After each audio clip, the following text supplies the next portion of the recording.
Welcome back to S group. My name is Aamir and I am your accounting trainer. उम्मीद करता हूँ आपको accounting सीखने में मज़ा आ रहा होगा। अपनी पिछली क्लास में हमने देखा था कि अगर हमें टैली ERP9 के डेटा को टैली प्राइम में ट्रांसफ़र करना हो तो कैसे ट्रांसफ़र करते हैं। आज की ये क्लास उसी की अगली क्लास है। आज हम देखेंगे टैली ERP9 की कंपैरिजन। अगर हम टैली प्राइम की बात करते हैं तो इंटरफेस में क्या चेंजेस हैं, कौन से ऑप्शंस किस जगह पे होते हैं। तो यहाँ पर मैंने टैली प्राइम को पहले से ही डाउनलोड करके रखा हुआ है। इंस्टॉलेशन प्रोसेस में मैं आपको बता चुका हूँ। तो यहाँ पे मैं क्या करूँगा, मैं टैली प्राइम को जब ओपन करूँगा सबसे पहले आपको इस तरीके का विंडो दिखाई देता है। अगर आपको याद हो तो टैली ERP9 में जहाँ यही ऑप्शंस आपको दिखाई देते थे, पर पहले ये ऑप्शंस आपको वर्टिकली यूपर से नीचे की ओर दिखाई देते थे, लेकिन यहाँ पर टैली प्राइम में अब बात करें तो यहाँ पर आपको हॉरिजेंटली दिखाई देते हैं। जहाँ पर continue in education mode, use licence and network, इसके बाद reactive existing licence and activate new licence. अगर आपके पास लाइसेंस कीज हैं तो आप यहाँ पे ऑप्शन से एक्टिवेट न्यू लाइसेंस पे जा सकते हैं। इसके अलावा अगर आपके पास पहले से था उसको आपको रिन्यू कराना है तो सेकंड ऑप्शन पे जा सकते हैं। फिलहाल हमारे केस में हम करेंगे कंटिन्यू इन एजुकेशन मोड।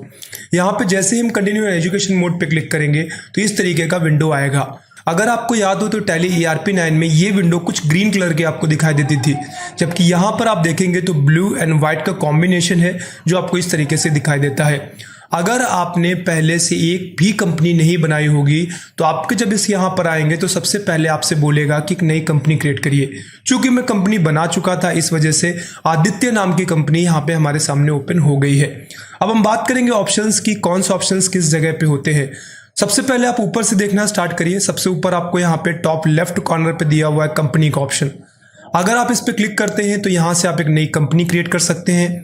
पहले से बनी बनाई कंपनी को आपको ऑल्टर करना है, उसमें कुछ बदलाव करने हैं, वो आप यहाँ से कर सकते हैं। अगर आपने एक से ज़्यादा कंपनी ओपन करके रखी हैं और आप एक कंपनी से दूसरी कंपनी में स्विच करना चाहते हैं तो यहाँ से आप चेंज कंपनी पे जा सकते हैं। ऐसे ही आपको बहुत सारी कंपनियां हैं आपके पास पहले से बनी हुई, किसी कंपनी को सेलेक्ट करना है तो सेलेक्ट पे जा सकते हैं। जो पहले से कंपनी खुली हुई है उसको आपको बंद करना है तो शट कंपनी पे जा सकते हैं। नीचे आप देखेंगे तो ये कुछ ऑनलाइन ऑप्शंस हैं, इसके आप नीचे और चले जाइए तो रिमोट एक्सेस का ऑप्शन भी आपको दिया हुआ है। अगर आप नीचे जाएंगे तो यहाँ पर आपको 4 ऑप्शंस और दिए हुए हैं। पहला है फीचर्स का, F11 इसका शॉर्टकट होता है। अगर आप गेटवे ऑफ टैली पे भी F11 प्रेस करेंगे तो आप टैली प्राइम के फीचर्स ऑप्शन पे चले जाएंगे। यहाँ पर आप देखेंगे आपको सिक्योरिटी का ऑप्शन देखने को मिलता है। अगर आप टैली प्राइम में कोई भी कंपनी क्रिएट करते हैं और उसके लिए आपको पासवर्ड लगाना है तो वो आप यहाँ से कर सकते हैं कि सिक्योरिटी ऑप्शन से। नीचे है टैली वॉल्ट, ये थोड़ा सिक्योरिटी का और भी ज़्यादा एडवांस पैटर्न है। इसमें क्या होता है, कंपनियाँ के जो नेम होते हैं वो कोड्स में कन्वर्ट हो जाते हैं। वहाँ पर स्टार स्टार स्टार दिखाई देता है। इससे क्या होगा, अगर आपके कोई लैपटॉप को एक्सेस भी करेगा तो जब तक आपका वॉल्ट पासवर्ड उसको पता नहीं होगा तब तक वो उस कंपनी का नाम तक ठीक से जान नहीं पाएगा। तो थोड़ा सिक्योरिटी का एडवांस पैटर्न है। और यहाँ पे आपको ऑनलाइन एक्सेस करना है, इसका डेटा ऑनलाइन शेयर करना है ताकि कहीं से भी आप मोबाइल पे उस डेटा को एक्सेस कर पाए। तो नीचे ऑप्शन दिया हुआ है, तो ये सबसे पहला ऑप्शन है। इसके अलावा अगर हम सेकंड ऑप्शन की बात करें तो ये डेटा से संबंधित है। जब आप इस पर क्लिक करते हैं तो आप यहाँ से अपनी कंपनीज का डेटा का बैकअप ले सकते हैं और अगर आपने पहले से बैकअप लिया है तो आप उसको रिस्टोर कर सकते हैं। इसके साथ यहाँ पे स्प्लिट कंपनी का भी ऑप्शन दिया हुआ है।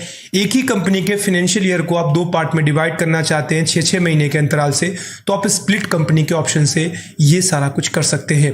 इसके नीचे आप देखेंगे तो आपको यहाँ पे डेटा पाथ दिखाई देता है। इसका मतलब ये है कि जो भी आप टैली प्राइम में काम करते हैं वो सारा का सारा काम आपके इस कंप्यूटर सिस्टम पे कहाँ पे जाके स्टोर होगा। तो यहाँ पे एक बाय डिफॉल्ट पाथ सेट होगा। देख लीजिए यहाँ पे दिखा हुआ है C ड्राइव के अंदर, यूजर्स फोल्डर के अंदर, पब्लिक फोल्डर के अंदर टैली प्राइम नाम का एक बना हुआ है फोल्डर है, उसमें डेटा नाम के फोल्डर के अंदर आपका सारा डेटा सेव हो रहा है। अगर आप चाहें तो आप एक नया बनाकर उसके अंदर भी सेव कर सकते हैं। तो ये आपको डेटा के अंदर दिखता है। इसके अलावा अगर आप एक्सचेंज पे जाएंगे तो यहाँ पे आपको डेटा सिंक्रोनाइजेशन का ऑप्शन दिया हुआ है। इसके जस्ट ऊपर जाएंगे यहाँ पर आप तो यहाँ पे दिखाई दे रहा है गो टू पे अगर आप क्लिक करते हैं तो डायरेक्टली यहाँ पर आप किसी भी ऑप्शन को टाइप कर सकते हैं और डायरेक्टली आप उस ऑप्शन तक पहुँच जाएंगे। जैसे मान लीजिए मुझे लेजर्स तक जाना है तो मैं डायरेक्टली यहीं पे लेजर टाइप करूँगा, LEDGER। जैसे मैं लेज़र टाइप करूंगा तो लेज़र से संबंधित जितने भी ऑप्शंस होंगे आपको यहाँ पे दिखाई देने लगेंगे। अब आपको जिस भी ऑप्शंस पे जाना है तो आप क्लिक कर सकते हैं। इसका एक शॉर्टकट भी होता है ऑल्ट जी। अगर आप चाहें तो यही काम अपने आप कीबोर्ड से ऑल्ट प्लस जी प्रेस करते हैं तो आप इसी विंडो पे पहुंचेंगे। इसके अलावा यहाँ पे आपको import, export, email and print का भी ऑप्शन दिया हुआ है। जस्ट आप इधर राइट साइड पे जाएंगे तो सबसे पहला ऑप्शन है आपका डेट से संबंधित। इस ऑप्शन से आप डेट और पीरियड दोनों ही सेट कर सकते हैं। मान लीजिए अगर आप डेट पे क्लिक करेंगे तो जो भी आपकी ट्रांजैक्शन डेट होगी वो यहाँ से सेट हो जाएगी। लेकिन अगर आपको फाइनेंशियल ईयर सेट करना है, पीरियड सेट करना है, तो उसके लिए यहाँ साइड में 2 ऑप्शन दिए हुए हैं। आप यहाँ पे ऑप्शन दिया हुआ है, क्लिक कर लीजिए तो डेट और पीरियड का आपको ऑप्शन देखने को मिलता है। वही काम अगर आप चाहें तो यहाँ पर आपको F2 प्रेस करना है डेट के लिए, और अगर आप ऑल्ट के साथ F2 प्रेस करते हैं तो आपका पीरियड ओपन हो जाएगा। जस्ट उसके नीचे जाएंगे तो कंपनी से संबंधित ऑप्शंस हैं, जैसे कंपनी, आपको कोई कंपनी सेलेक्ट करनी है, नई कंपनी क्रिएट करनी है, तो वो आपको ऑप्शन यहाँ पे देखने को मिलता है। यहाँ पर आप देखेंगे इस आइकन पे जब आप क्लिक करेंगे तो company, select company and shut company का आपको ऑप्शन देखने को मिल जाता है। इसके बाद अगर यहाँ पर आप गेटवे ऑफ टैली पे देखेंगे तो इस बार गेटवे ऑफ टैली ERP9 से काफ़ी डिफरेंट है। गेटवे ऑफ टैली पे यहाँ पे सबसे पहला ऑप्शन है क्रिएट का, जो कि मास्टर्स के अंदर है, ऑल्टर का एंड चार्ट्स ऑफ अकाउंट्स का। यानी कुछ भी आपको क्रिएट करना हो, चाहे आपको कोई लेजर क्रिएट करना हो, चाहे आपको कोई आइटम क्रिएट करना हो, या किसी एम्प्लॉय को क्रिएट करना हो, कोई ग्रुप क्रिएट करना हो, वो सारा काम आप यहाँ क्रिएट ऑप्शन के जरिए कर सकते हैं। और जो पहले से क्रिएट किया गया है, अगर आपको उसमें कोई बदलाव करने हैं, चेंजेस करने हैं, तो वो आप ऑल्टर ऑप्शन से कर सकते हैं।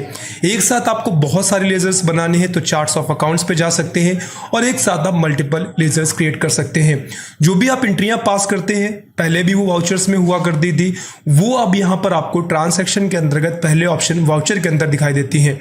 इसके अलावा जो भी आपको डे बुक देखना है, पर डे की एंट्रीज को देखना है कि कौन से दिन कौन सी एंट्री पास की गई है, तो वो डे बुक आपको यहीं पे आप देखने को मिलता है, जहां इसके लिए पहले आपको डिस्प्ले मोड रिपोर्ट्स पे जाना होता था, लेकिन अब आपको यहीं पे देखने को मिलता है। बैंकिंग से संबंधित सारे ऑप्शंस आपको यहाँ पे देखने को मिलते हैं। अब आपको रिपोर्ट्स देखनी है, बैलेंस शीट देखना है, प्रॉफिट एंड लॉस देखना है, स्टॉक समरी, रेशियो एनालिसिस, इसके अलावा डिस्प्ले मोड रिपोर्ट्स, ये ऑप्शंस आपके ऑलमोस्ट पहले जैसे ही हैं। अगर आप डिस्प्ले मोड रिपोर्ट्स पे जाएंगे तो सबसे पहला ऑप्शन है ट्रायल बैलेंस का, डे बुक। अब देखिए डे बुक यहाँ पे भी दे दिया है, और आपको यहाँ गेटवे ऑफ टैली की होम स्क्रीन पे भी दे दिया है। इसके बाद कैश फ्लो क्या है आपका, फंड्स फ्लो क्या है, accounts book, statements of accounts, inventory book, statements of inventory, GST reports. अब यहाँ पे सोचने वाली चीज़ ये है कि एक ऑप्शन आपको जो नया दिया गया है, हालांकि ERP9 के भी लास्ट वर्जन में GST रिपोर्ट्स का ऑप्शन था, लेकिन टैली प्राइम के पहले वर्जन में ही GST रिपोर्ट्स का ऑप्शन आ गया था। तो यहाँ पर आपको GST से संबंधित जितनी भी रिपोर्ट्स हैं, जैसे कि आपको GST R1, GST R2 या GST 3B या ई-वे बिल्स वगैरह जो भी चेक करने हो तो डायरेक्टली आपको यहाँ पे देखने को मिलता है। इसके अलावा आप नीचे जाएंगे तो यहाँ पर एक्सेप्शन रिपोर्ट्स हैं, और इसके अलावा एनालिटिक वेरिफिकेशन है।